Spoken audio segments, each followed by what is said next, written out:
What's up, guys? So I wanted to do like kind of a sketchy talky video. This is from a stream that I did a couple days ago.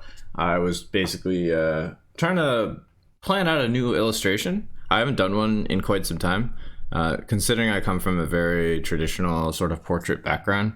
Getting into illustration a couple years ago was rather difficult for me because it was something I never really explored, nor was I taught since I went to art school. But I spent the last probably 4 years, going on 5, studying illustration on my own and practicing and all that fun jazz. Doing characters never really appealed to me. And then when I decided to switch over to, I just kind of wanted to try something new. Doing portraiture was fun and all, but doing the same thing for a while gets a little old. And as an artist, we all want to grow internally.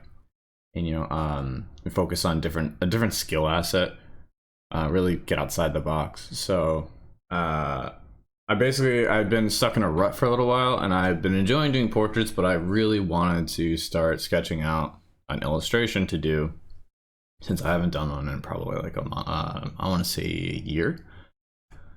So this is basically me trying to figure out what I wanted to do, how I wanted to approach it. I usually kind of build characters in my head as far as how I'm approaching an illustration, and it makes it a lot easier to generate the character and illustrate it together. But for this one, I was having an issue with building that character because I don't really have. I've been in sort of this weird rut, I guess. There's a character or a set of characters I had been developing last year, and I painted them quite a bit, but I wanted something new and fresh. So around this point in the process, I was trying to think of things that I liked. I'm a huge, I really enjoy skulls. I've always enjoyed painting skulls. They're just really fun. There's a lot of surface area, a lot of different planes and textures, different areas that catch the light on the form. So what I did was I took that idea because I really wanted to create a character with a skull, and I wanted them to be holding something in there. I wanted them to have like a staff or a sword or something. So I was like, all right, let's sketch in a staff here. And then what I also do is I usually pull up ArtStation on another monitor, and I scroll through my likes, and I just look at the art that I've liked, the artists I follow on ArtStation, which are all fantastic, honestly. It's such a wonderful platform to use as inspiration or to generate ideas. So I pulled it up on the other screen, and I picked out a select few pieces from different artists to kind of look at, get ideas, get the imagination going, try and figure out what direction I wanted to take the character I was creating. So that definitely kind of helped spark the fire. But yeah, I wanted to go with more of a kind of like I wouldn't say undead, but a skeleton-esque figure, something I guess along the lines of fantasy, dark fantasy. So that's basically what I'm just trying to sort out how I want them posed. I wasn't sure if I wanted to do full body. I feel like whenever I try and do full body, they always feel a little too stiff. So I'm probably gonna have to work on approaching it from a manner where I feel like they don't feel stiff when I'm sketching them out. That's something that, again, I've never really been very good at. I struggle in the area of not so anatomy, but just being able to visualize a figure in 3D space and then draw them at whatever angle and skewed proportions, that kind of, not skewed proportions, but skewed perspective of their proportions. So that's always been an ongoing battle for me personally. I always paint with reference. I know there are some people who can usually do like a general sketch build, and then they pull up reference after they've gotten like the foundation down. And for me, it was just, I don't know, it's just one of those things I struggle with. So I end up having a lot of reference up, whether it's people or a pose, faces, or other people's art as just an idea. So going on what I'm talking about now, I wanted to do this full body pose, but I was like, it kind of felt a little stiff, and the size I made the canvas, I kind of wanted it to be like this weird size and kind of a really in-your-face character that I was sketching together, and I just still wasn't really happy with how I was designing it. I knew the general direction I wanted to go, but what I was really whipping up wasn't really coming to fruition. It wasn't what I was looking for.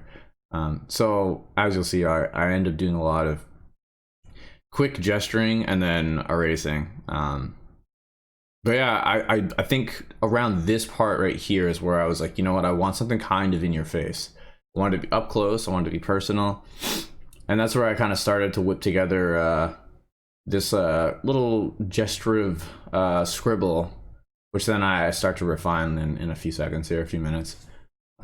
But yeah, having ArtStation or having an art folder, whether it's like ArtStation or Pinterest or on DeviantArt, wherever, having that for inspiration from other artists you admire or just like work you've come across that you like is incredibly helpful, especially if you feel like you're sort of stuck in a rut and you're really not sure the direction of the piece you want it to go. It's helped me nine times out of 10.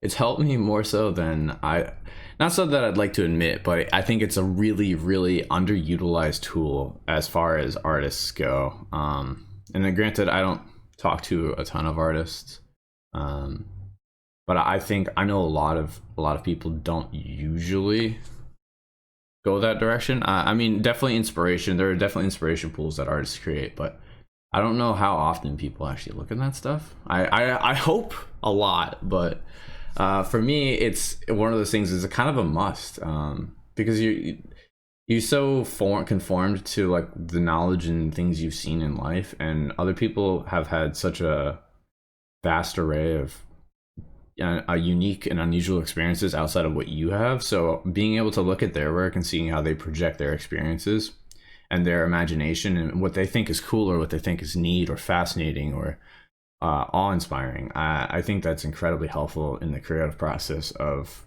putting together an illustration, especially if it's a character that you're trying to create and you really want to get everything right.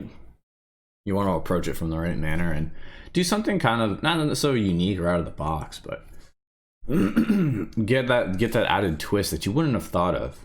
Like, I don't usually put armor on my people, on the characters I draw, but I thought, you know, like leather armor would be kind of cool, and having him have having it have like a crazy like skull leather belt thing going around his shoulder, or maybe it's attached to his armor. I thought that was really cool. And again, I like going back to the whole thing of like, I like drawing skulls, so like I'm like, let's do something incorporating skulls. So that was the direction of like what's on his right shoulder is skulls, and then I was like, okay, well, let's toss on a little bit of armor plate, and then I'm like, maybe he's wearing a shirt. Let's toss the shirt in there. Let's do something a little different. So he's got like a raggedy shirt on, and I'm kind of scribbling in there, and then I was like, okay, well, I was starting to really get the pool of ideas going. So I was like, okay, let's give him a crown, because I think I'm ending up naming this character Deathweaver. I don't know if that's gonna stick or stay, but it was something I sort of generated in my mind a few days ago. It was kind of a neat little story, and I was like, you know, let's give him a crown. Let's do something different. I don't think I've ever given my characters a crown, so let's have some fun with it. So that was basically where the crown came from. I'm sure I'm probably gonna go back and tweak and adjust this as far as like the rough sketch. Always stretch, always get up and stretch. It's very important. But yeah, don't forget to I think, again, going back to reiterating, always have an art pool to pull from, to generate ideas, to make your work go further, because I feel like a lot of people don't think of that, especially when they get into art. They don't think about creating a pool of ideas where they can pull from to help generate their characters or help push their imagination further, see things from a different perspective. And it's incredibly helpful. And I think ArtStation is probably one of the best places because it's just the quality and vast amounts of art that are on there. I don't know, it's a saving grace to me. I have a Pinterest and I use it here and there, but ArtStation is like my go-to for most of my inspo when it comes to trying to generate characters. So yeah, do that. If you're just getting into art, highly recommend creating an art pool and just looking through it and seeing like what you like, what you don't like. It doesn't even have to be an artist you necessarily like, just it could be a way they painted something. It could be a way they use lighting, or the composition, or the positioning of characters, the positioning of objects that are the main subject matter. That's what's important. But that's a lot to talk about. But yeah, so I hope you guys enjoyed this video. That was a lot of mouth vomit. I hope it was somewhat helpful, interesting, fun to listen to, and yeah, I will definitely hit you guys with another video next Monday. Thanks for watching. Bye.